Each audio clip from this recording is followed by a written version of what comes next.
नमस्कार मंडळी. सकाळच्या वेळेमध्ये सगळी कामं पटपट आवरून घेतली की दिवसभर वाटतं पूर्ण कामं झालेली आहेत. एकसुद्धा काम बाकी असेल तर वाटतं हे काम राहिलं, ते काम राहिलं. निवांत बसूसुद्धा वाटत नाही, कारण डोक्यामध्ये तेच विचार असतो. भांडे राहिले, कपडे राहिले, हे राहिलं, ते राहिलं, हे सगळं डोक्यामध्ये चालूच असतं. त्यासाठी सकाळ सकाळी स्वयंपाक झाला की भांडे, कपडे, फरशी जे काही कामं आहेत ते पटपट करून घेतली की दिवसभरामध्ये दुसरं पण कामं करता येतात. आता स्वयंपाक तर झालेला आहे, भांडेसुद्धा घासून घेतली. आता झाडून काढायचं आहे आणि फरशी पुसायची राहिलेली आहे, ते सुद्धा पटपट करून घेते. हे कामं झाली की दिवसभर निवांत दुसरेसुद्धा कामं करता येतात. आता पूर्ण कामं झालेली आहेत, जेवणसुद्धा करून घेते. भेटते पुढच्या व्हिडिओमध्ये. बाय.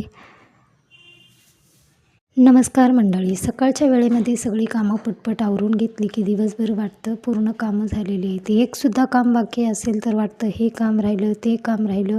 निवांत बसूसुद्धा वाटत नाही, कारण डोक्यामध्ये तेच विचार असतो. भांडे राहिले, कपडे राहिले, हे राहिलं, ते राहिलं, हे सगळं डोक्यामध्ये चालूच असतं. त्यासाठी सकाळ सकाळी स्वयंपाक झाला की भांडे, कपडे, फरशी जे काही कामं आहेत ते पटपट करून घेतली की दिवसभरामध्ये दुसरं पण कामं करता येतात.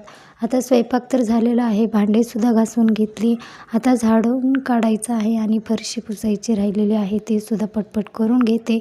हे कामं झाली की दिवसभर निवांत दुसरेसुद्धा कामं करता येतात. आता पूर्ण कामं झालेली आहेत, जेवणसुद्धा करून घेते. भेटते पुढच्या व्हिडिओमध्ये. बाय.